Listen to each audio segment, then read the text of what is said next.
It is. Are you ready?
What do you guys want to talk about? Let me talk to you. Throwdown Nation, we are live.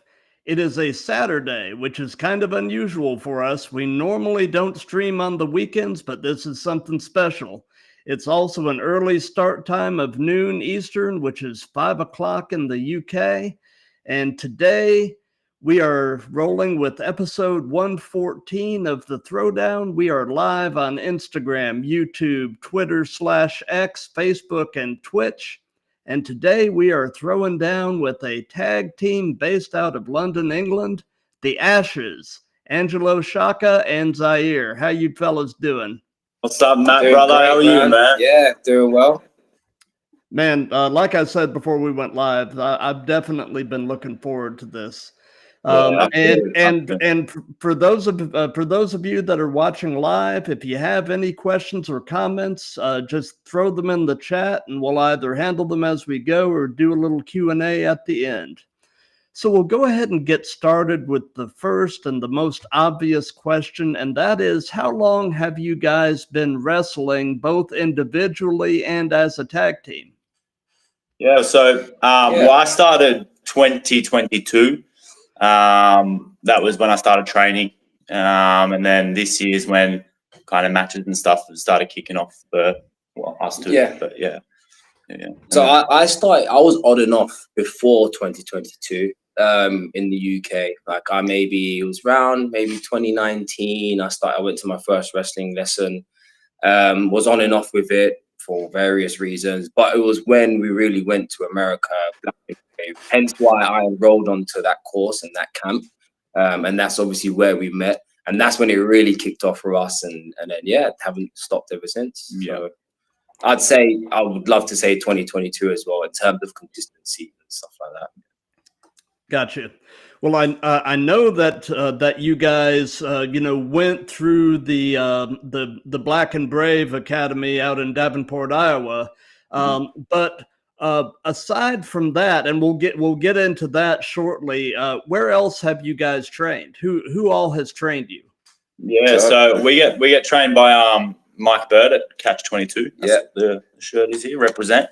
Nice. Yeah, he's one of the best professional wrestlers to come out of England, the UK.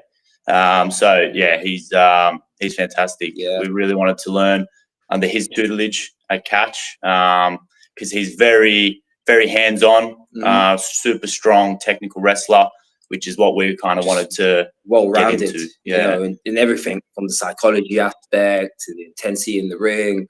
When we came back from Black and Brave, and Ange moved over to the UK, we were trying to find a base that we could go to and just, hone our craft a lot more.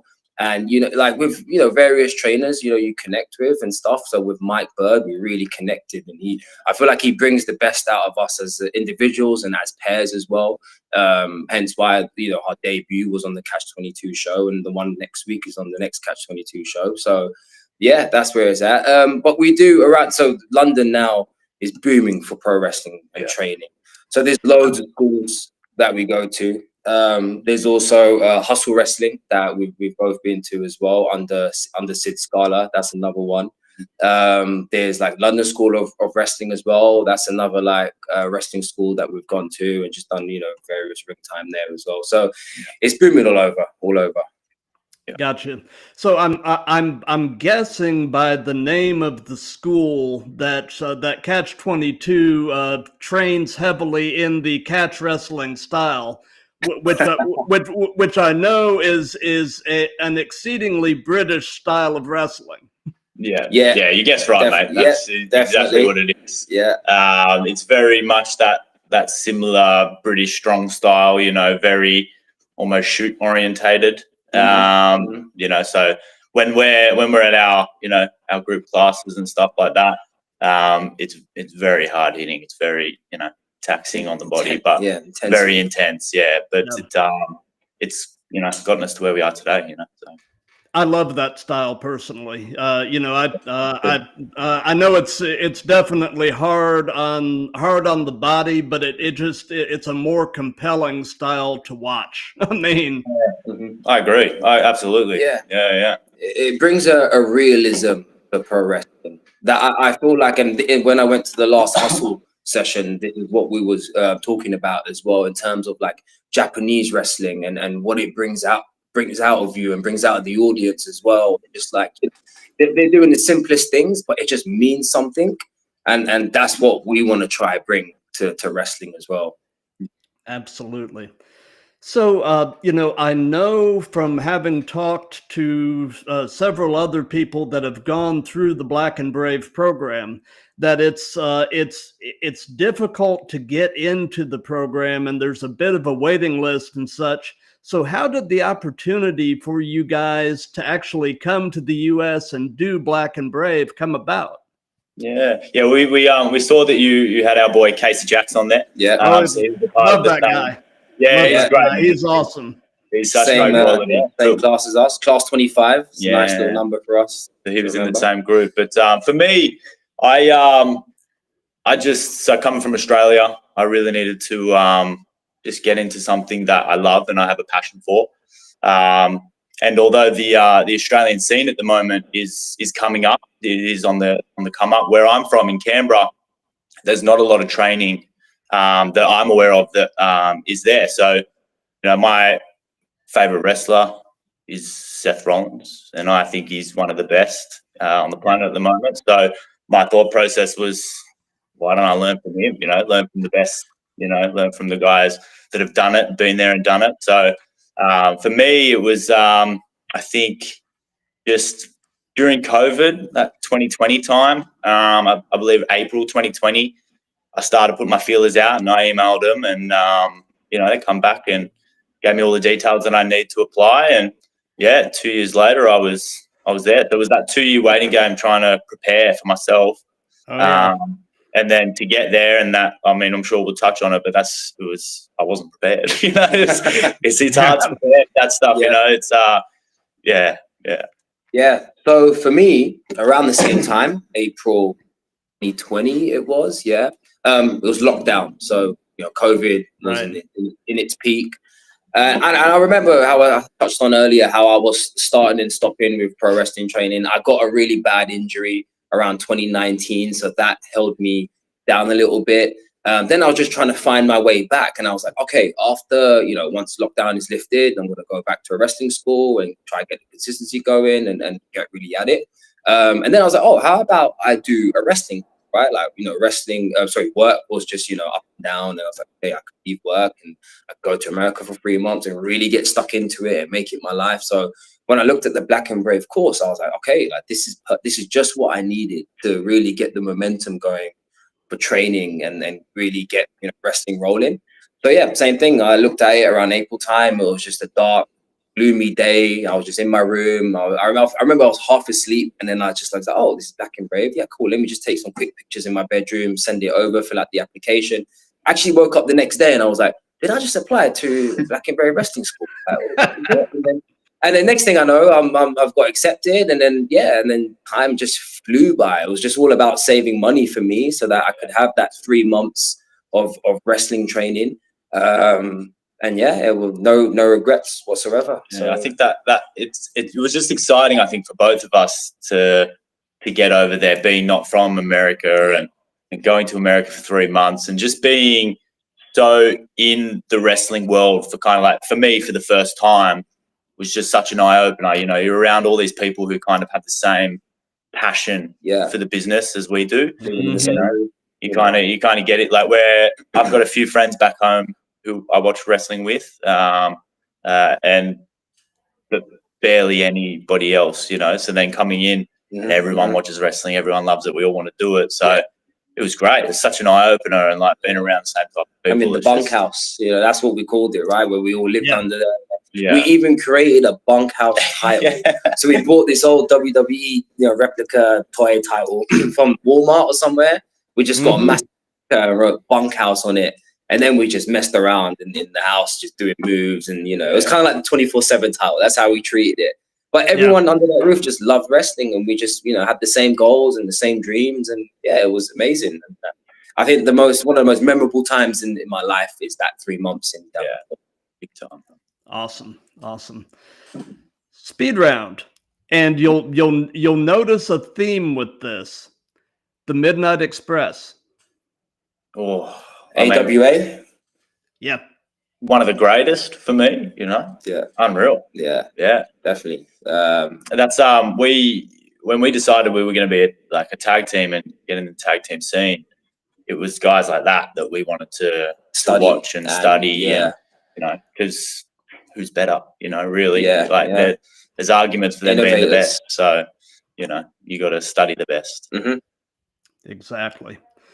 So in terms of the early portions of both of your pro wrestling training, coming into it, what was the most challenging aspect of professional wrestling for you to wrap your mind and bodies around? I mean, probably the physicality of it was a lot. I'd never bumped before getting into the Black and Brave ring, so going and doing that and then running the ropes even was crazy. I had this big, afterwards I had this massive bruise on my back, just from running the ropes. And then there's no days off, so you got to get up the next day and jump in and do it again. Yeah. So that would be for me is just that. Yeah, trying to get through the physicality of it. And then I think for me, I'd say the psychology, and obviously you're watching it as a fan, right? So you're seeing things in a certain way that when you get in there and you do them, you realize you have to have a meaning for what you're doing. So I come from a boxing background, right? So when I'm in the ring, and I still have this problem because we're still green as hell, but I'm very stiff because of boxing. You have to be like that, and your movements are in a certain way, your footwork's in a certain way. So it's about being loose and free in the ring, so that all your movements make sense, and that comes with repetitions as well. So I would say that, and I think just everyone has the mental challenge of overcoming something. You may do a move over and over again, and you don't get it, and you don't get it. And for me, if I do something 50 times on the same day, I'm not going to get it any of those 50 times. I have to go away, come back the next day, recollect my thoughts, and then I'm able to get it. So everyone learns in different ways. And for me, that was what worked for me. And other people are obviously different. And if they rep it 50 times, they'll get it. So yeah, I'd say that. Absolutely. So I absolutely love the tag team name. Where did the Ashes come from? What's the story with that?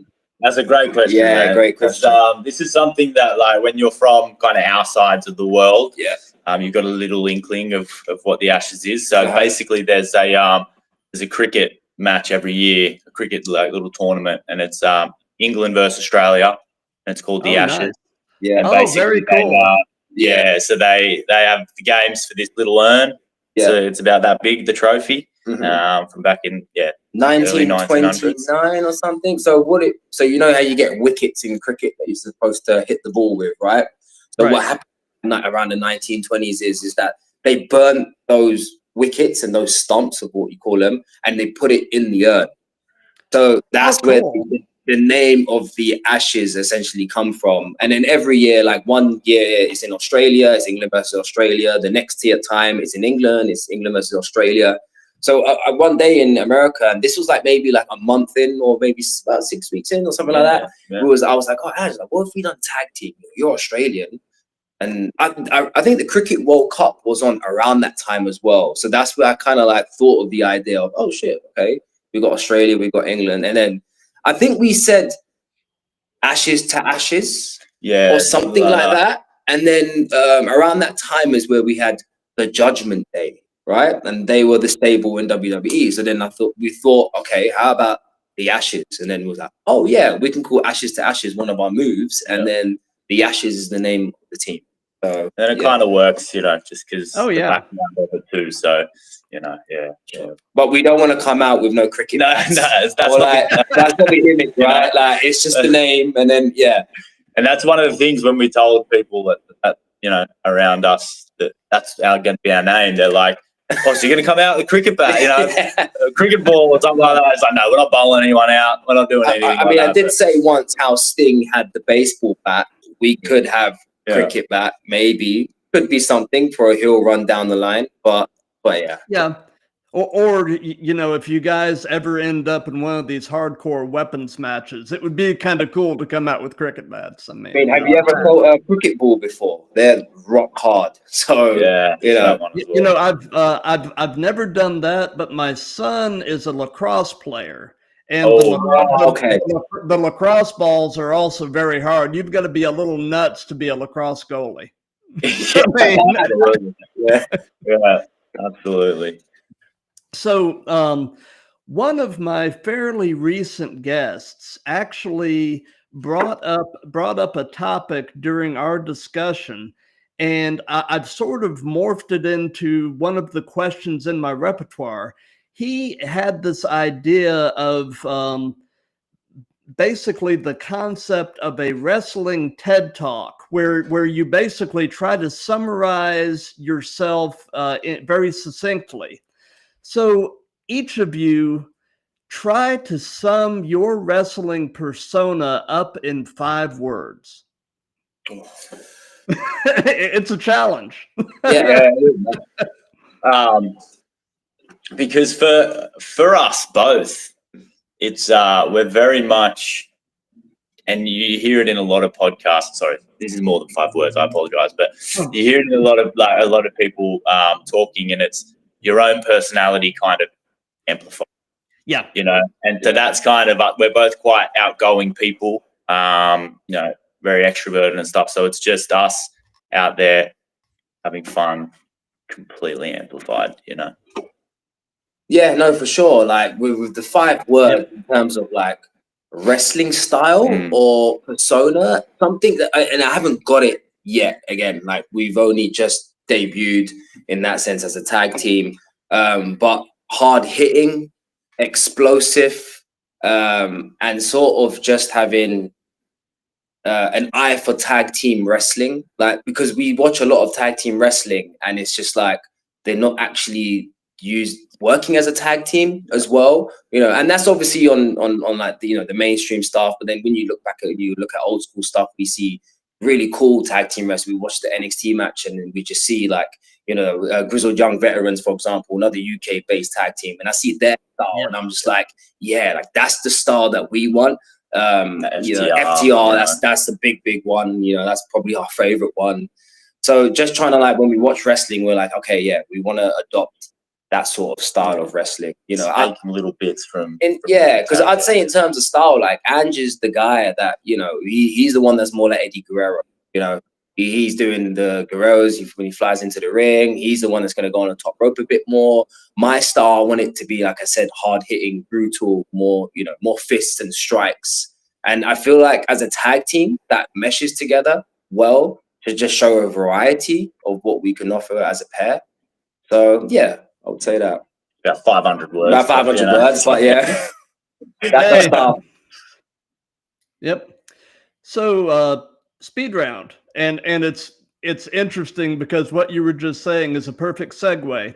FTR. Oh, the best. The best. They're my number one. Throwback tag team wrestling. Understanding the art of tag team wrestling, which I feel like is lost in the modern era. It is. Yeah, and I just like I think they came into it at such a good time in tag team wrestling. You know, like you had, and especially when they kind of, I was a big fan of them as the Revival, but when they come into AEW and they're facing guys like the Young Bucks and stuff, two completely different styles, opposites. But they just kind of brought tag team wrestling back almost. You know, it was kind of, especially in WWE. Yeah. It's not really their highlight, you know. And then now you've had last year the war was the Usos versus Sami Zayn and Kevin Owens as a main event, and then we're like, and I attribute some of that to guys like the Revival and the 100%. Bucks and that type of stuff, because they just changed the game, No, for sure. I mean, that is, if we make it or when we make it or however you want to say it, FTR is the top of the top dream match of what we love. Yeah. Gotcha. So I'm presuming you guys have been fans of this stuff for the majority of your lives. Is that pretty accurate? Very accurate. Yeah. For as long as I can remember, at least. Yeah. Literally, this room I'm in right now is where my earliest memory of wrestling was. Well, very cool. I was going to ask both of you, what is your earliest wrestling related memory? So I have a clear one, very, very clear one. 2001, potentially people say the best WrestleMania 17. I was a big Stone Cold Steve Austin fan, my all-time favorite. And I see him turn heel and I'm crying my eyes out because I'm like, why is he beating up The Rock? Why is he joining Vince McMahon? What is going on? And so that was 2001. So I was 6 years old then. And I remember that night clearly because I didn't go to school the next day. And I was up till about 3-4 a.m. watching that live. And so that's my earliest memory. Yeah, for me, we've got a thing in Australia called Foxtel. It's like cable TV, right? So I remember, I couldn't tell you what year it is, but we got Foxtel for the first time. And then basically I'm just flicking through the channels after school. And it would have been a Wednesday at about 3:30 because that's when Raw was on. I remember looking at WWE Raw. Okay, I'll watch this. I'm sitting right in front of the TV. And it was one of those like the Cyber Sunday type of situations, so they had all the people vote for things. And I couldn't tell you all the matches and everything that happened, but I remember seeing like Sabu in there. I remember seeing Batista. And my dad, he was a fan back watching it in the 70s and 80s and stuff. Didn't really watch it around that time. So I'm asking him, who's this? Who's this? He's got no idea. He's just humoring me, But that's probably my earliest like memory. And then just I was hooked ever since then. Yeah, I've been a fan, varying levels of fandom at different points in my life, but I've been a fan since I was around 11 and I'm 55 now. So I've 40 plus years of fandom has been really cool. I've seen a lot and gotten to be around for a lot as it happened. And that's really neat. There's been in that time so much change in wrestling, almost every decade there's something kind of different. So you've seen like the glow up, I suppose, of pro wrestling, Yeah. And this last year, starting this show and doing these live streams, it's cool to finally be a small part of a business I've loved for 40 years. I mean, absolutely. Sure. Like that's kind of how we feel as well. I think going to America and doing that, like I said before, that's one of those situations. It's like I'm just a small little cog in the wheel, but it's nice to kind of be behind the scenes a little bit and be involved. Yeah. So away from wrestling, what are some of your other hobbies and interests? So I mean, we both work at the same gym, so we work together. Very much into fitness and training and all that. I'm a big rugby league guy, so watching footy back home. That's one of my little passions as well. I'm a big football fan. I know you guys call it soccer. I love that. Going to the gym. I love boxing. That was my background when I was a kid.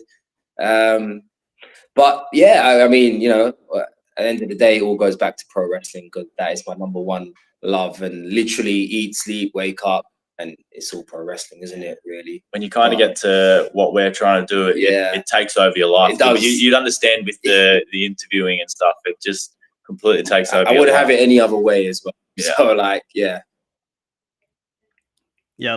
Well, I can tell you guys absolutely love each other, and I can tell that you both just have such extreme passion for this. It shines through, and that is just so Appreciate cool. that, man. Yeah, people do say we love each other. Yeah, so. yeah. You know what? It's there. Not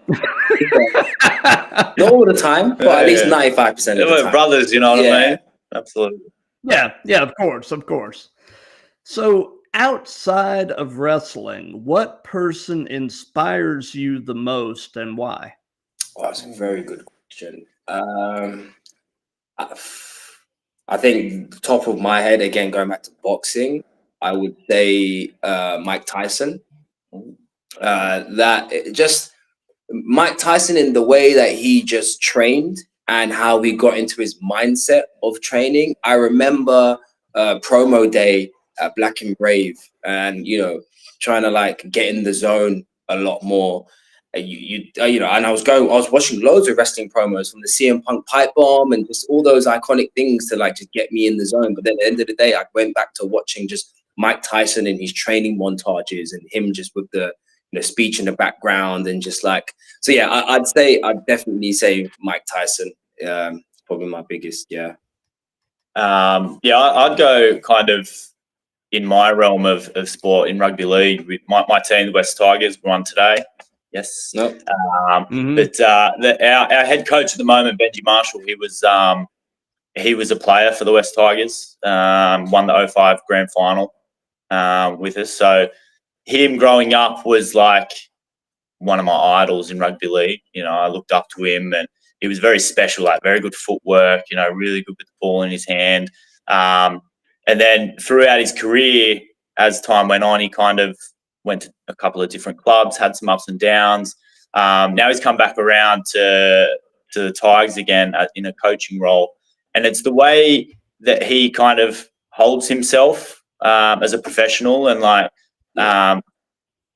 when you're in the spotlight like that, it's hard to be who you are, right? So he always kind of cements that, be yourself, that's all you've got to do is just be yourself, and everything else will come off the back of it. So I kind of look up to him and all the things that he says and the way he holds himself. And Benji Marshall, man. Got you. Speed round. Praxium. Oh, that's tough. Yeah, I mean, they're so good, man.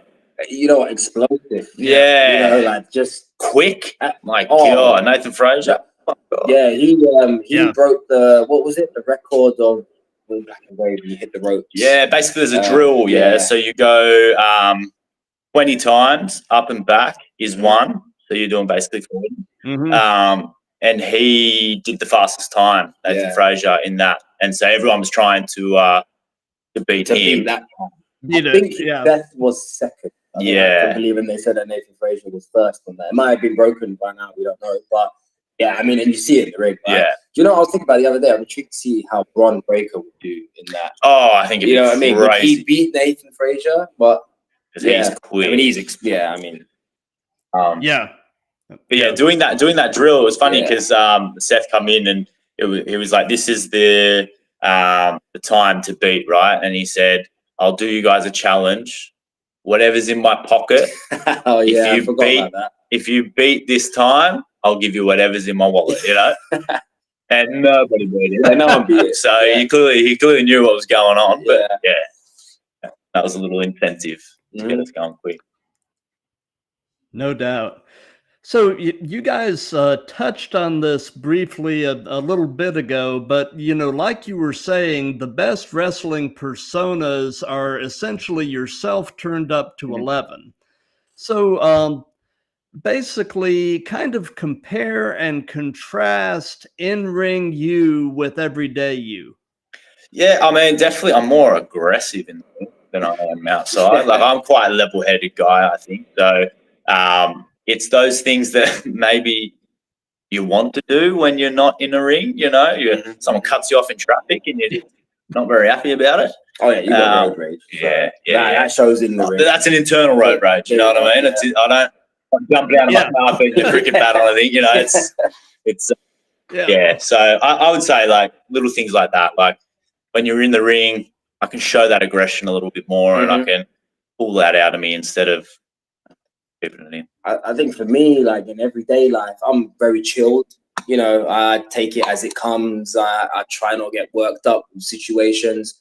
But that kind of like in wrestling, I have to come out my shell a lot more, you know, and you know, show a character and energy, which does come out. But the thing is, like in my boxing days, whenever I got punched in the face, that's what would bring it out. So not that Ange is punching me in the face before we go out there, but like sometimes. But like there's a certain mindset I feel I have to click into. And even though again we've only had, you know, one debut and that was it, but I'm just trying to like, I remember like leading up to our debut, asking people, okay, like what do you do before you go out there? Like you put headphones on, do you do this, do you do that? And I'm trying to just work out what would work for me. And I'm finding that still, but I think just, you know, having a moment to myself and having my headphones in does help me get into the zone and come out my shell a lot more. So, yeah. Got you. So tell us about your first match together as a tag team. What was it like? How did it go? All that good stuff. And following that, tell us about your favorite match as a tag team so far. Yes, it is. Yeah. We've only had our debut as a tag team, so we've had this past match in March, and then we've got one coming up next week. So this time Saturday we should be 10th in there. But so I'd say the debut was the favourite for sure. Got no choice. But it was exciting, man. It was a long time coming for us. We've been training really, really hard to get there, get in ring shape, get to, you know, be out there in front of people. I had my girlfriend in front row, had my mum flew from Australia to come watch. So that was awesome, cool. You know, like having the support network there, and then just getting to do it with my boy, you know. And I mean, that was it. It was a full circle moment, you know. I mean, we did like a rumble before that. Yeah. And I remember like before we went out to the rumble, like nerves were strong. Nerves were stronger for that because that was our first one in front of a crowd, which I'm glad we done now, because then it just gave us a little feeler of what to expect in our debut. At that time, we knew we was going to have a debut. Our debut. So, but yeah, again, and then the guys we worked with, we couldn't have worked with anyone better for our debut. I feel, you know, they made it so much, because like with me, I feel like I'm the macho man planner, you know, and Ange is the opposite. Ange is now like the chilled guy. Like, oh, we get in there and things like that. But the nerves were strong for both of us leading up to it. But once we got there on the day and met the two, and we got everything out the way, and then as soon as we came out through the curtain, I feel like that was the moment where I was like, oh, this is okay. Like in my head, I was like, we were born to do this. This is our moment now. This is the start of our journey. So let's just have fun. And I think that's what Mike Bird always tells us: have fun. And like, you know, and then that's what we always think now whenever we wrestle. And you kind of think like, of course we're going to go out there and have fun, but there's so much going on in your mind when you're in that position, you know, when you're behind the curtain, you're like, you're going to try and get everything right, you know. But if you just go out and enjoy yourself, the crowd's going to react to that too, you know. So they're going to see that you're having fun, you know. No, people were asking us if that was our first one. So that was a compliment in itself. It was like, oh, wow. Okay. Oh, for sure. Because obviously, like, we're wrestling fans, right? So when we watched it back, we were just like, okay, like the overall structure and story of the match was great. But then for me personally, I'm looking at like technical things and I'm like, oh, I wish I'd done that better. I wish I did this better. I wish I did that. But then again, it's our first match, right? And then it was like, oh, I feel like this is the thing in wrestling as well. Once I'm not thinking about it and I'm having fun and going through, you know, motions and just things like that, it will be 10 times better. So obviously with repetitions and stuff, that's what we're hoping to get better at. And And next week we got another chance to deliver and hopefully get the win. Absolutely. Yeah, it was actually funny Awesome. in that debut match because we were so thinking about what's going on during the match, like beforehand, what we're going to do, planning it all out, that we kind of, during the entrance, we didn't even think we didn't plan the entrance. What we're going to do. Like we had our music and stuff. We didn't plan much. And the music started and C goes to run out. And I've had it planned in my head kind of the way I want it to go. But I didn't tell him. Yeah. So he's gone to run out and he's kind of pushed the curtain a tiny bit. And I've gone, no, not yet. Me back and said, no, not yet. And I was like, oh, fuck. And he's like, oh, no. And I was like, and then the beat dropped and then he goes out. And then so basically we botched behind the curtain. Very funny. So I know that in terms of preparing for a match, there's really sort of 2.5 ways of doing it. You can work it out with your opponents in the back, you can call it in the ring, or you can kind of do a hybrid of both. I know that you guys are still somewhat new to the business, but have you figured out what your preference is? Yeah, I think like having the almost bullet points of what you want to do. So for this match, we kind of, like our debut match, me and him planned kind of what we want to do and we structured it how we thought it would go. And then obviously we get to the venue and we get told how they want to do it. Yeah. And then we kind of just work through everything together. Yeah. And then they work something out and then it goes from there. I feel like and I who said this about Randy Orton, but Randy Orton is the guy that has the bullet points and bases things on the moment. And I do feel when it's over planned and structured, you're gonna oversaturate a lot of things in the ring. Like you're gonna do something when it's not needed to be done and the crowd are not ready for it yet.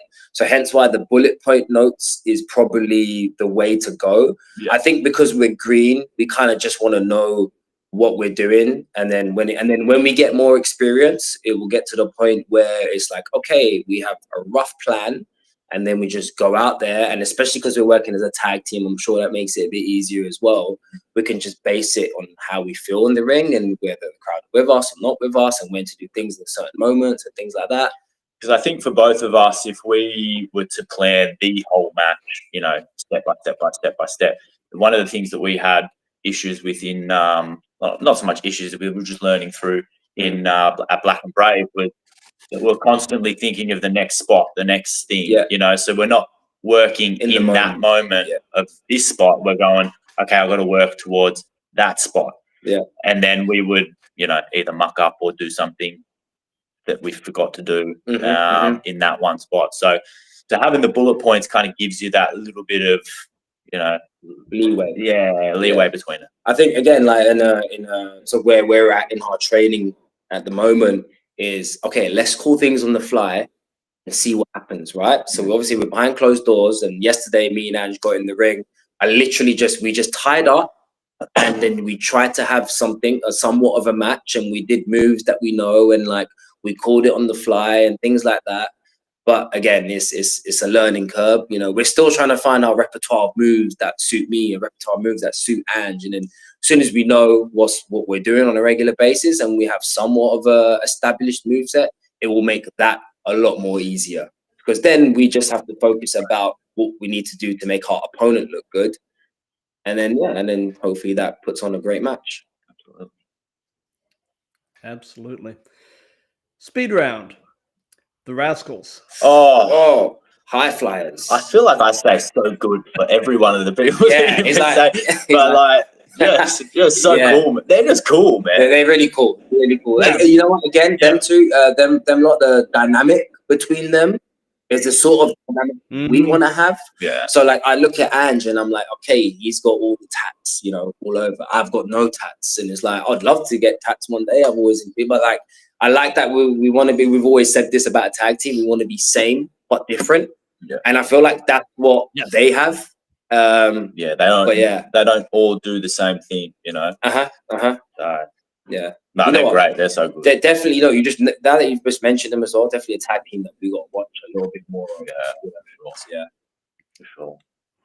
Yeah, they are one of my favorite tag teams, and I'm like I said, one of the main reasons I've been excited to have you guys on is, I've had a few tag teams on, but I haven't had a lot. Yeah. And I love tag team wrestling because I just feel like it brings such a different dynamic. You've got the whole, cutting off the ring. You've got the face or the heel in peril, waiting for the hot tag and that kind of thing. I What's love your? it. Love it. I'd love to ask you a question. What's your standout tag team match that just I don't. Obviously, I bet you have loads, but just one from the top of your head that you love. Well, one that really has stood out to me very recently actually was Fraxium and the Hardys. Oh, yeah. That was just insane. I mean, and seeing the Hardys continue to operate at the level they're operating at their age is inspiring. I mean, I remember people giving Jeff Hardy stick a couple years ago, and then I see him recently, and I'm just like, he's still got it. They almost Like, look in like the best shape of their life ever. right now. You Yeah, know? way Jeff they, you know, seems so healthy at the moment, and you I can was, see it. I mean, I was hoping that Jeff would be Randy's surprise opponent just because of that. You know, I'm a big Hardy Boys fan. You know, and I mean, again, like that would be a dream match. We might not make it by the time that they, are still doing it. Yeah. But like, wow, wow, yeah. And not so much a specific match, but as a kid, like I said, I started watching this stuff in the early 80s when I was around 11. And, shortly after I started watching, the Road Warriors made their debut, Hawk and Animal. Yeah. And I remember, Iron Man would hit, those guys would come tearing out and just wreck people. And when you're 11, you're like, holy crap, who are these guys? You know what? That hard hitting style. I feel like again, this is why we love FTR. But I feel like a lot of tag wrestlers are high flyers, which is nothing wrong with that. But this is me, brother. No, but this is the sort of dynamic that we want to bring here, where like Angie's doing that and a mixture of both. But then same with me, I'm doing more of that hard hitting style and a mixture of both. For me, like the Steiners, like they're the moves that they're doing, and just that style is just like immense. And Mike Bird always said, always uses this terminology, your Steiner moment in the ring. And I remember at first thinking Steiner moment, but the Steiner moment is when they're in the middle of their shine and they're on the up, and they just take the center of the ring and the heels are running away, and that's the Steiner moment with the crowd pop for them and things like that. So yeah, I mean that's the Steiners. I love them. Well, speaking of the Steiners, I'm hearing that Scott Steiner's son is right now a college football player, but he is apparently planning to move into wrestling after his college football days are over. And I'm wondering if he and Braun Breaker are eventually going to form a new Steiners tag team. That would be crazy. I'd love to see it. Like the thing is, Braun is such a beast. That projection for his career, like he's going all the way to the top. And now he's with our coach. Yeah, I know. Even better. Yeah. So and then with Paul Heyman as well. So that dynamic would have been. Imagine how cool it would have been if Scott Steiner's son made it with Braun. You know what I mean? Obviously, you never know what could happen in the future, but that would have been cool. I've got a feeling the apple doesn't fall too far from the tree with him. So I see that picture of him with the headgear that Scott Steiner used to wear, and I was like, that's so. I remember when I was a kid, I don't know where it was, like this WWE magazine or whatever, and for some weird reason, I found this picture of Scott Steiner wearing a headgear, and I got tracing paper, and I just traced over it and then put a picture on my wall. I could have just cut the picture out for that one. Yeah, probably. I traced it, but yeah. Nice. But yeah, in terms of Braun Breaker, he is somebody that I don't think there is a ceiling for that guy. I mean, I think provided he stays healthy and keeps his nose clean and such. I think the sky is the limit. Yeah, I mean, absolutely, man. yeah, he's Absolutely. immense. You know, when earlier we was talking about that strong style Japanese intensity, that's what Bron's got, and that's why I feel like he stands out to everyone. You know, he's just so explosive. Everything about him. Big fan. He's just got it. He's got it. The one thing that I wish he was called Bron Steiner. Just because of the name, you know what I mean? It's I don't know if that would ever change. You know? I like Bron Breakker. It's not a cool name. I get it too. I get it. I mean, he didn't want to entirely cash in on his lineage, but I mean, it would be nice if maybe down the road, eventually, he sort of transitions to being Bron Steiner. We'll see. So, in terms of your in-ring work and your promos and such, who or what would you say are some of your influences? Oh, so I mean, in-ring work, big time, like Eddie Guerrero, Kurt Angle. For me, you know, now kind of if we go to the modern age, like I look a lot of what Seth does, and then you know I've been taking a lot from what Mike does too. You know, because they're kind of the guys that taught us what to do. So I take a lot from those guys. A promo wise, I've been watching a lot of the Four Horsemen. Oh, and you know, like I always said to Ange, I was like, okay, I've got this vision. I don't know what vision of where the Ashes is gonna go as in terms of character and gimmick. There's one side of me that feels like, okay, can we go? Because I feel like with the name the Ashes, we could kind of do anything. So could we go down the route of being like a dark tag team and bring out that character and persona?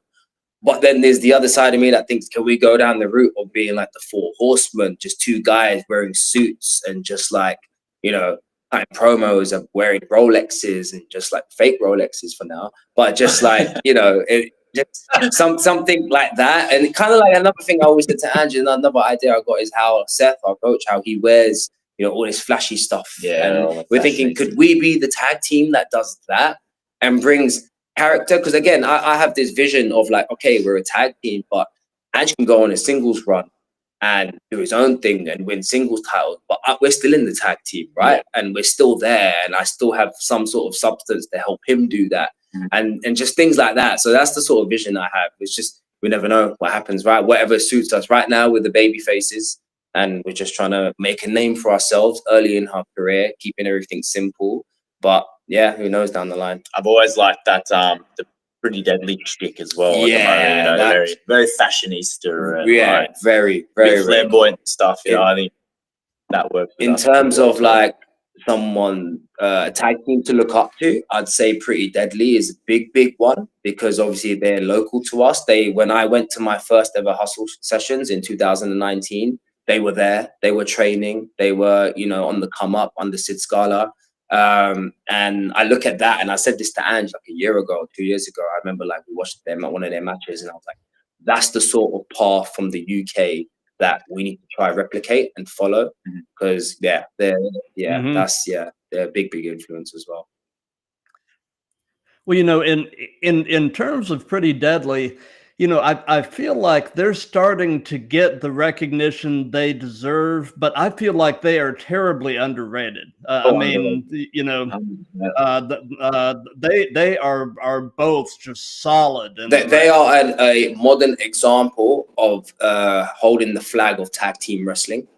You know, again, they have the character aspect nailed, but there's a lot more that we need in the tag team business, and at least they're holding it up for us. And yeah, again, in WWE, I do feel like they are trying a bit more with the tag team wrestling. They had a brilliant TLC match last week. You know, profits are just like, I always just see them as baby faces, but they are very interesting now, you know, as well. But yeah, it's looking very positive, I'd say. It is. Speed round. The good brothers. Gallows and Anderson. The big baby. And baby. Andrew's a massive fan of them. I love them. I listen to their podcast all the time as well. You know, they're just they've been a big influence for me. Like them and FTR kind of were the ones that I watched, and I was like, oh yeah, it's like me and my mate back home. Yeah, we're big Bullet Club fan, you know, and then when the good love the magic. Yeah, Oh, yeah, it's such a sick move, man. Oh, I love it. But I like those two. I just love as like personalities. You know what I mean? They just they don't really give a hoot. You know, they're them and they're unapologetically them, you know, and that's what I like. Yeah, you know? I remember saying this time. They're the sort of guys in the business that would definitely be friends with, you know. Yeah. In terms of like the way they think, the way they are, just seeing them not in the wrestling but off camera and how they are. Like they're just I know they're sober brothers now, so I would love to share a non-alcoholic beer with them. You know, that'd be really nice. You know. For sure. So, and this is a question to both of you. Do you have an all-time favorite match as a fan? A match that you can have watched it a million times and it just never gets old, and there's always some new little something you can pull. Oh, I've got a clear one for me. Kurt Angle versus Shawn Michaels from WrestleMania. That one I feel like is my favorite match of all time. Because like, okay, I have like, you know, you got Bret Hart, Stone Cold, Undertaker, Shawn Michaels, and you know, a lot of them are Shawn Michaels matches. But like that Kurt Angle match and Shawn Michaels, it's just the intensity and the swerves and the gear change in that match. You know, like when Shawn Michaels on the top rope, Kurt just jumps up there, takes him off, and does an angle slam, and I'd say that one is a clear one for me. Mine's kind of a little bit different. It's not the almost traditional pro wrestling match. It's I really, really love watching Mick Foley versus Randy Orton, Backlash, 04, I think it is. Brilliant. 04, yeah. Around there, yeah. But Backlash, like that hardcore match they had was just, and that's the one that I kind of show my friends or like my girlfriend. I showed her. Yeah. I was like, if you want to watch wrestling, this is what you watch. And then obviously she's looking at it like that because it's gory. I love that match, man. You know, it's different. It's, you know what? Yeah, it's raw. It's raw. I got another random one just to throw. It's just not random match, but like just one of those matches I've watched every year randomly. Brock Lesnar versus Daniel Bryan from Survivor Series. There's something about that match that I just love and the way that it's structured. And I remember when we was learning about hope spots. That was the match when I was like, okay, like Brock Lesnar just beating down on Daniel Bryan and, you know, the small guy, you know, double the size of him. And then like, he makes it so believable that Daniel Bryan might win that match. And then at the end, you know, when Daniel Bryan's got the crossface on and he's got it and Brock's breaking it and he just hits him in the head, puts it on a bit more. Next thing you know, he just picks him up, F5s him, and then it's over. And then Brock's just like, whoa, what the hell just happened there? So that's another match that I don't think a lot of people would say, but like, yeah, that's one there for me. Speaking of Brock Lesnar too, one of the other ones would be Brock the Eddie. No Way out. You know, that one is rinse. I'll watch that just all the time. And that might be like the match itself was great, but it's the moment when Eddie wins. You know, and then he's going around the crowd, like it's teardrop worthy every time, you know, like you just Oh, for sure. If I'm watching that, I'll usually go back and watch the Addiction promo as well, and just that whole build. I could rinse that whole feud, you know. Yeah, well, you know, not in terms of a single match, but and I've mentioned this, you know, several times on this this show. You know, I'm a huge mark for Chris Benoit. Just in terms of his in-ring technician abilities as well as just his intensity. You know, it's terrible how things ended up with him, but I can separate his body of work from the person that he ended up being. And he's, as far as I'm concerned, he's one of the best ever. I agree. He was insane. Chris Benoit versus Kurt Angle 2003 Royal Rumble is one of the greatest matches ever, and I think is the greatest WWE title match ever. Because man, intensity. You know, them two obviously in the ring together. I don't think you could pair up two better wrestlers ever. And for me as well, that style of how I said this to Ange countless times.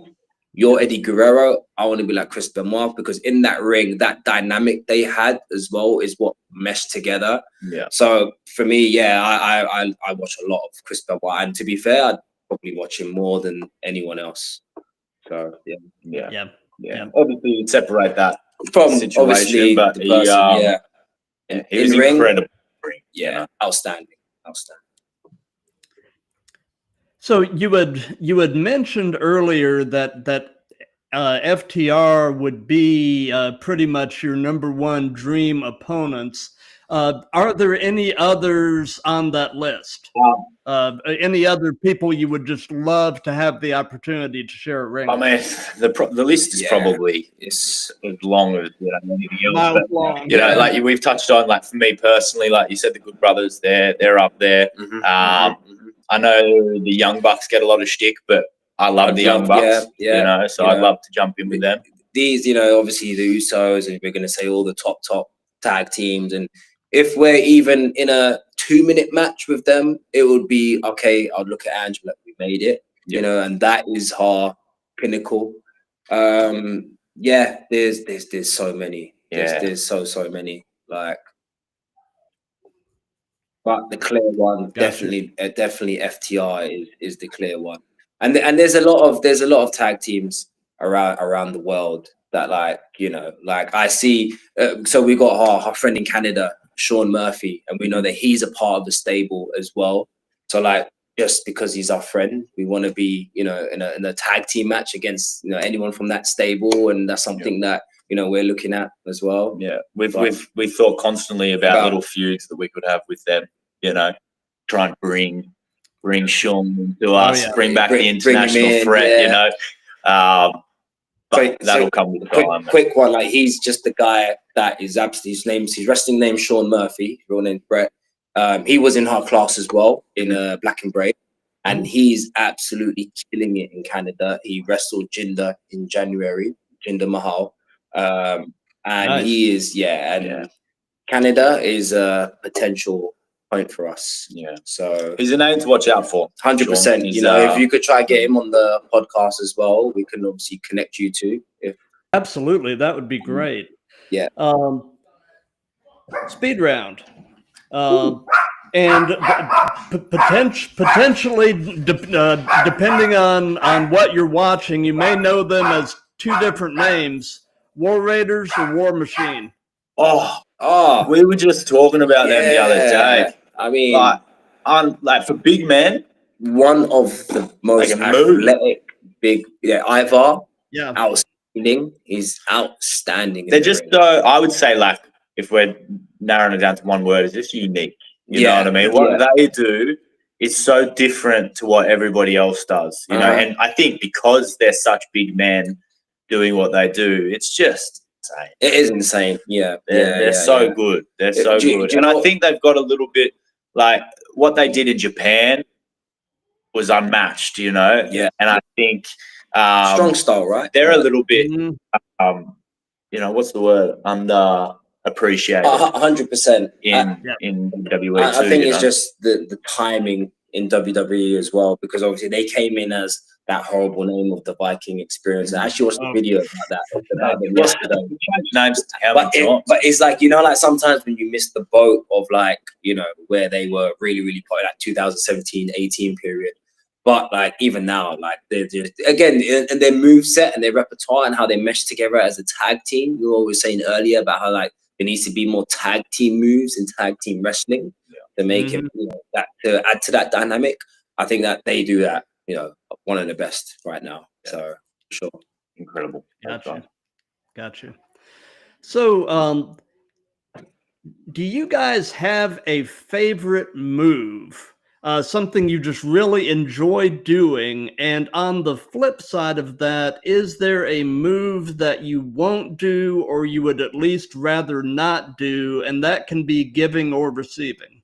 Okay, I got a clear one. I move that it's not that it won't do it, but and it's a lot in the Japanese style, is like a German suplex up onto the, high bit of your neck. Okay. Oh, yeah.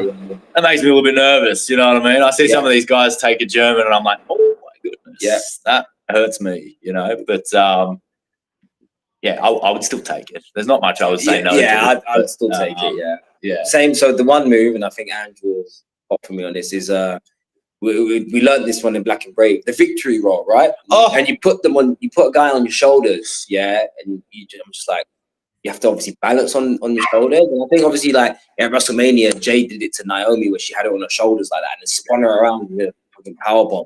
And I was like, that was great. But like, that was one of those moves that when we did for the first time, I was like, oh, wow, that's very scary and terrifying because you're higher than the top rope, right? And you're basically on the person's shoulders that you're on to hold you up.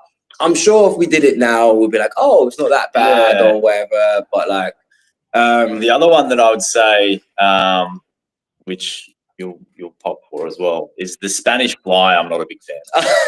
I don't understand it. I don't get it. I think it's dangerous. I think it's dumb. I think it's like I you just think what Ange says there, and I do agree. You're taking the same bump, so why isn't the guy selling the bump as well? But like, I get it. Looks cool, but it doesn't make sense. I've seen some guys give it in a certain way. They land on their side. So it's like, okay, you know what I mean? So then the other guy they're giving it to is doing the back bump, and the other guy's landing on the side. That makes a bit more sense. That's probably one that you won't see me do. I think if someone says, hey, I'm going to do a Spanish fly, in terms I'll say of fly moves, to Spain. In terms of moves I love doing, I feel like like those snappy suplexes. You know what I mean? Like just driving the hips forward and you're just like, or a vertical suplex, like just basic, but I just love it. Just love giving them, you know what I mean? Because you know what it is as well, like when I give it to Ange as well, it's like he doesn't really have to do nothing. I just, I feel so powerful just taking him over and snapping him in a suplex. But a curb stomp's really fun to do too. Yeah. You do a curb stomp, but there's just something about having someone's head underneath your foot. Yeah. So a quick one. We're trying to come up. We've got our own tag team finisher called the Gold Coast, and what it is basically like I get them in an angle slam situation, and then runs and does like a neck breaker at the same time, and it's a really cool way to do that because he could do a springboard to get into the neck breaker, go from the top rope, or he can do it just standing in the middle of the ring. But we are trying to come up with a second tag team move, which involves me doing something for Ange to curb stop. So we're working on what that might be. Yeah, but that is something. Very cool. Very cool. From the fan perspective, and you don't really see this much anymore, which is probably a good thing, but a move that always gives me the shivers when I see it being set up for is a vertebreaker. I just feel like that move has the potential to go so catastrophically wrong. I mean, I can't remember who it was with, but the last time I remember seeing a vertebreaker, Cody Rhodes did it to somebody.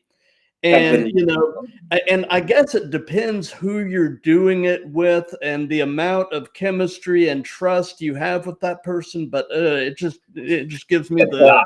Isn't it? It's yuck. I remember like Mike Bird, when he was talking to us about power drive, I think he mentioned once saying, oh, like the guy giving it just has to have a fat ass. Yeah. And it's just like... And luckily for me, Mike was the first one who gave me a pole driver. I know what you're trying to say. So if he sees this, he's gonna be like, "Sorry, Mike. Sorry, big ass Mike." But he was very safe. But pole drivers and stuff, I think, you got to be careful. You get a guy like Kevin Owens, and you just see how he wrestles and how he is. To do whatever the fuck you want to do because it's just I'm safe with you and how hence why he was doing the pole drivers to Randy Orton and stuff like that. But I think it just depends. Yeah.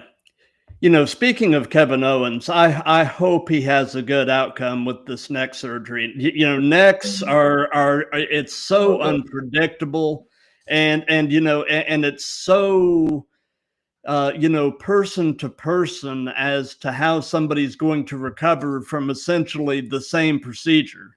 You know, Yeah. so I'm hoping he has a good outcome and can make it back, because Yeah. he is just so good. He I mean, is, yeah, we haven't mentioned him, but he's like up there. Well, for me personally, he's No, up there as 100%. one of my top guys. No you know? doubt. In the modern era, he is just everything he does, from on the mic, how he carries himself, babyface, heel.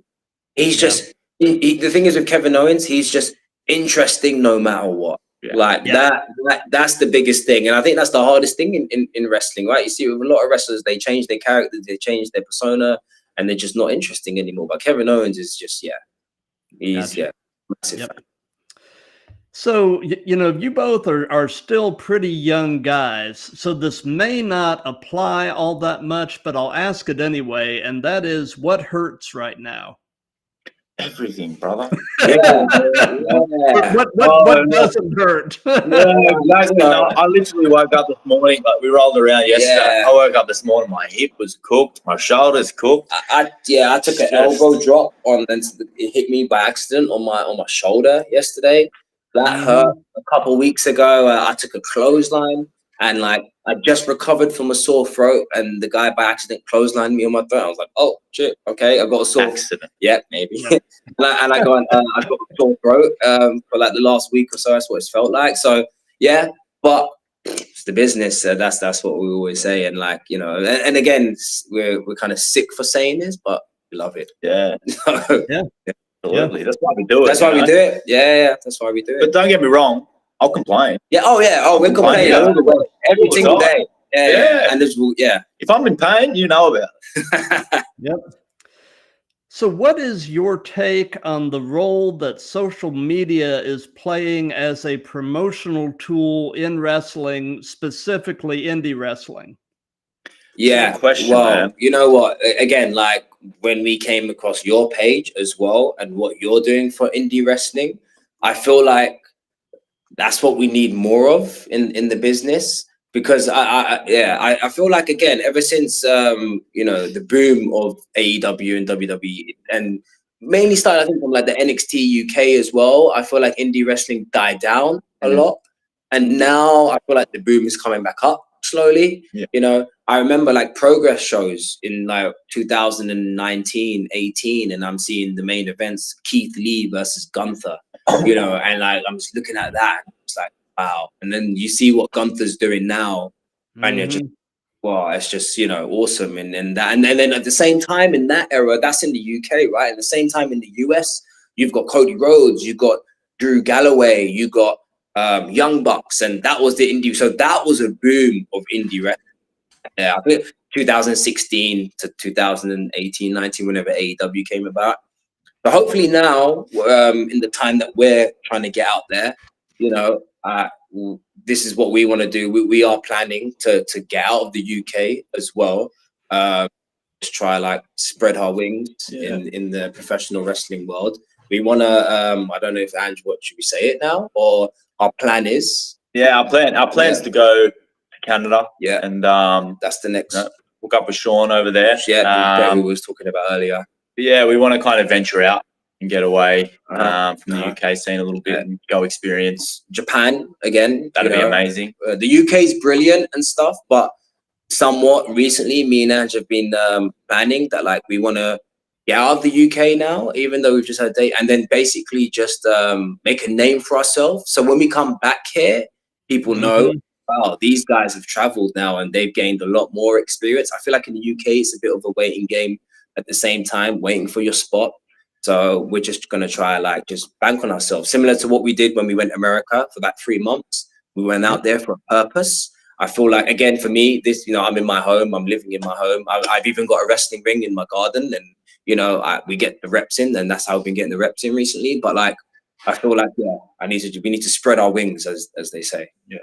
And then the social media games, that helps us a lot, because you can then see the kind of promotions that are out there, because most of them are posting and, you know, quite active and stuff. So you can see the ones that are around, the ones that are getting, you know, a bit of flavor to them and a bit of come up. So, yeah, man, we're just We're just trying to make a name for ourselves everywhere, and social media helps, you know, because you can just post and stuff like this. It gives you that little platform for a wider audience. We've sent our footage, our one match, and our footage out to like promotions across Europe as well. You know, random countries like Poland, Romania, Hungary, Italy, Spain. There's so much that is happening for indie wrestling.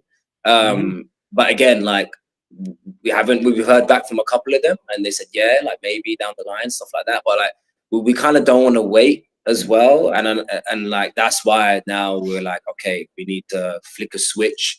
Even though we are getting some experience here, we need to go out there and get more experience. And I do feel like if we go to your side of the world, we would get a lot more out of us. Gotcha. Speed round. Motor City Machine Guns. Oh yeah, that is, you know, yeah. You're just coming out with the bangers. Bangers, man. Like, on the banger. So their spot. So quick one. Spot we were practicing yesterday was similar to what they do as a tag team. You know, anything and all that. So like, yeah, and how they made it to WWE, at the age that they made it to WWE, is an inspiration to us. You know, I'm 30 now, and I'm like, okay, you know, I need to get out of this, and this needs to be my life if I've got a realistic goal, making it to the big time. So when I see them making it at the age of 40 or so, going straight to the main roster, I'm like, okay, and that's the pathway. You know, that's the dream. Yeah. One word, they're just like, it's just acceleration for them. They're so quick, so good. You know, their teamwork's on point. Watching them since I was 10 years old. Yeah, it's crazy, man. They've been around the block, and they're just they're still on fire. Yeah, you know, they're still just doing it. So they're a big inspiration to us. Huge. Yeah, man. Probably I think along with FTR, I think they're probably right now for sure. Gotcha. So like I said, you're both comparatively still pretty young guys, but knowing everything you know at this point in your life, if you could give any advice to your younger selves, what would it be?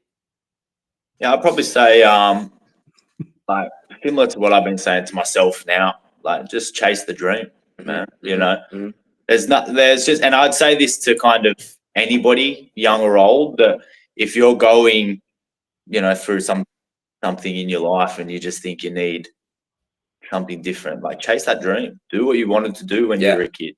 You know what I mean? Like, what does it hurt if you try it and you fail? Well, at least you tried. There's no harm in trying. And at the end of the day, like for me, I've got a great support system back home. Everyone's been so supportive of what I want to do. Of course, you have, like, when I told people that I wanted to be a pro wrestler, you get their little chuckles and they're, really, you know, all that fake stuff. But, you know, the people who know me really care. And really care about me, they understand that this is what I want to do. So I would always say, don't worry about the naysayers. Don't worry about the people who are going to tell you otherwise. Just worry about yourself and your dreams, and you just keep pushing. Yeah, 100%. I think for me, if I would tell my younger self, and I had this from my boxing days to my early wrestling days, would be get out your own head and just enjoy the process. Because when I was boxing, I'd like get in my head a lot more. Oh, I can't do this, I can't do that. But then 2-3 weeks later, I can do it. Yeah. And that's the same thing with wrestling. And that still happens with wrestling till this day. I don't get things straight away, right? But it gets in my head. And then I'll have to remind myself, oh, okay, like I said earlier, I'll do it 50 times on the same day. I won't get it. I move away, I come back today, and I'll get it. So that's the advice that I would give my young. Gotcha. So something that we've done in all of these that's just been kind of fun is we've let the current guest pose a question for the next guest. And so my previous guest posed this question, and that is, you know, everybody entering the wrestling business wants to kind of put their own stamp on things, and, you know, to use the quote from Kenny Omega, basically change the world. So how are you guys individually and together implementing being the change you want to see? So I'd say, like for us, I would say more as a team, because our individual ideas of what we wanted to do was we wanted to be a tag team. So like for us, changing the world or changing the game is like, we want more guys to want to be tag teams, you know, like, of course, everyone has that goal of being a world champion or something, but like, we really just want to be a tag team. That's all we've wanted to do. Yeah. You know, we love tag team wrestling. So we'd like to see more guys come in and, you know, kind of not go through that single, you know. We want tag teams, a lot of tag teams, and I see this in the UK as well. It's just random guys meshed together. You know, like, oh, okay, I got something. There's a singles guy. I don't know for you. Another singles guy. I don't know for you. Oh, you could just be a tag team, right? Which is okay. That can create a tag team from that. But we want guys to, like, you know, have their own unique spin. You know, like back in the days, like we said, like the Road Warriors and, you know, the Steiner Brothers, the Rockers, you know, the Midnight Express. There were so many tag teams back in those days, where when you look at the last 20 years, it's not as much. So we want to bring that. We want people to be like, oh, okay, not just the Ashes. There's another tag team with a cool name. There's another tag team with a cool name. And it's like, it's kind of hard to find that on the level that we're at, you know, the independent ground level. So yeah, I'd say that, like, I know it's going to sound cliche, but make tag team wrestling great again. And that's what FTR is doing. Yep. You know, that's what the Motor City Machine Guns are doing. And like, that's what we want to continue doing. So, Bring legitimacy back to it. Yeah. Absolutely. So, since this is part of a series, do you have a question you would like to pose to the next guest? And interestingly enough, the next guests actually happen to be another tag team. That's great. This Tuesday, I have a tag team coming on. They are the Duke Boys, Algo Nelly and Corey Duke. Cool. So, so do you have a question that you would like to pose to them? Yeah. Well, when are we wrestling? We'll fly straight over. Like, I got one. Yeah. I got one. Okay. If you were to put two single, let's say, like in either company, AEW, WWE, if you were to put two single competitors into a tag team, who would it be? That is a really good question. Oh, that is great. How would you answer that? Oh, No idea, just come to me. So AEW and WWE, two single wrestlers in a tag team. Yeah. John Moxley and Seth Rollins. That's cheeky. Yeah. I mean, that's a cop out if I've ever heard one. Yeah, man. Who? Let's think of this. I'm looking at MJF. I'm thinking, what about MJF and The Miz? That'd be a good tag team, I mean, man. That'd be a promo tag team. What a promo tag team. That would potentially almost be annoying. I've got another one. I think Swerve and Chad Gable would be a crazy tag team. Talk about dynamic. You know, that would be both so good in the ring, so good on the mic. You know what Chad Gable's doing right now. Oh, sorry, what El Grande Americano is doing right now. Phenomenal. And yeah, someone like Swerve, I think they could have a nice little dynamic there between them. So. Oh, for sure. So we're pretty much toward the end of things now. So do you guys have any upcoming shows or anything at all that you'd like to give some hype to? So we have Catch 22 this time next week. We will be streaming it live on our Instagram, hopefully, like we did last time. Yep. We're in a tag team match against Taylor James and Callie Gray, two phenomenal wrestlers in the UK scene. Like, I mean, both of them are just outstanding. Like, and it is a honor to be in the ring with them two as well. I remember like Callie seeing him at training, you know, when we first started going catch and thinking like, wow, this guy, technically speaking, is one of the best I've seen in training. Like, you know, how he thinks things and how he was teaching me things as well. And like, yeah, and Taylor as well. Like his, oh, by the way, Taylor James, if you can, go on his Instagram and check his finishing move out. Oh, because, unreal, yeah. Well, and like, yeah, that's one that I'm a little bit scared to catch. Yeah, that's another one. That's one. Phenomenal move. But yeah, but those two guys have had like a big impact on us at catch. You know, so they, you know, we get along with them really well. But they're also not a tag team. So they're two singles guys that there's a story with them. But for us, Saturday is a big proving point because, as we've kind of said this whole podcast and forever, we're a tag team.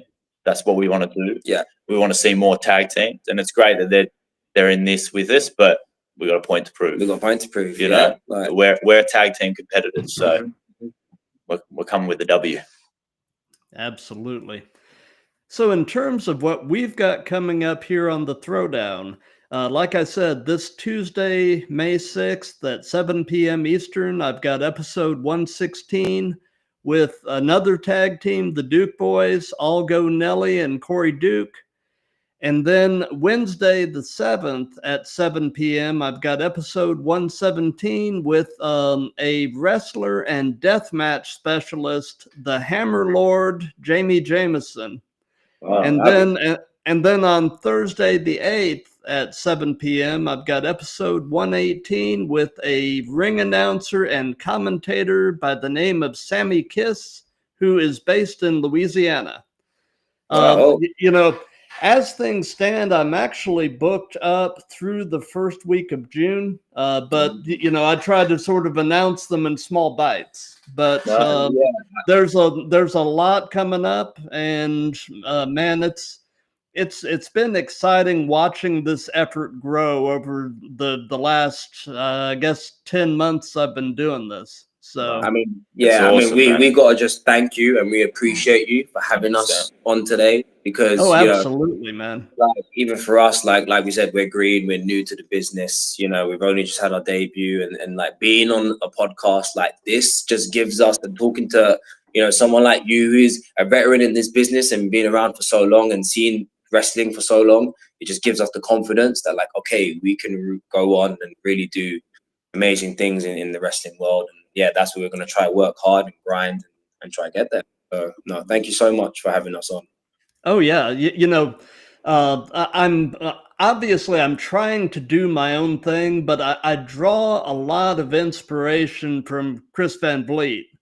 And you know, to some extent, while doing my own thing, I'm trying to sort of become a Chris Van Vliet for the indies.